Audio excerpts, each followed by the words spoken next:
Dua kereta api lokal dan jarak jauh bertabrakan di daerah Haur Pugur, Cicalengka, Bandung, Jumat tanggal 5 Januari tahun 2024 pagi. Dua kereta yang bertabrakan tersebut adalah kereta lokal komuter lain Bandung Raya dengan Katurangga. Dalam video yang beredar, dua gerbong kereta tersebut terlihat ringsek. Bahkan, sejumlah gerbong sampai keluar dari jalurnya. Sejumlah penumpang nampak berjalan menjauh kereta api yang sudah terbalik. Tak sedikit yang berjalan sambil membawa koper dan sejumlah barang lainnya.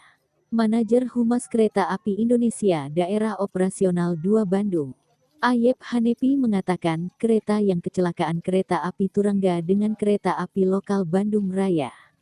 Kecelakaan terjadi di jalur petak stasiun Cicalengka Haur Pugur pukul 6:03 waktu Indonesia Barat. Kejadian pukul 6:03 waktu Indonesia Barat di petak jalur Cicalengka Haur Pugur, KA Turangga dan KA lokal, kata Ayep.